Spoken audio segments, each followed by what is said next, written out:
ଯେତେବେଳେ ପାଠ ପଢୁଛ କଣ କରିବ ନା ଆମେ ସେ ପାଠଟାକୁ କେମିତି ବାରମ୍ବାର ମନେ ରଖିବା।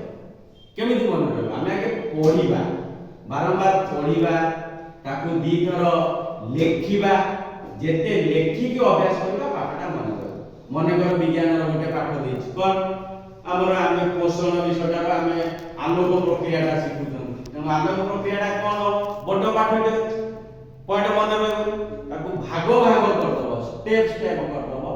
ତେଣୁ ଏତିକି ପାଠଟା এই পয়েন্টরে এতিকি লেখা ହେଲା, তারপর পয়েন্টরে সেতিকি লেখা ହେଲା, এমনি লেখিব। আর গোটে বিষয় মনে জননটা বড় বিষয়ଟେ জননটা, তেমন সেটাকে আমি কোন করিবা ভাগ করদবা। জননর আগে ହେଲା উদ্ভিদর জনন কেমিতি ଅଛି, ভাগ করদে। প্রাণী মানଙ୍କର জনন ଅଛି, ভাগ করদে। সেটি পুনি ଅଛି যে স্ত্রী প্রজনন, পুরুষ প্রজনন অঙ্গ, সব ভাগ ভাগ করদব। ভাগ ভাগ করদেই পড়িব। ঘরে কেতলে শোউছ কেতলে উঠুছ। যদি 10টা 11টা যদি শোইল চেষ্টা করিব 4টা খন্ডে বেলা উঠিকি পুଣି ଟିକେ ପାଠ ପଢିବ। 10 ମିନିଟ ଛୁଆ ପୁଣି ଅସୁବିଧା ବୁଝି ପାଇଲା। ଧନ୍ୟବାଦ।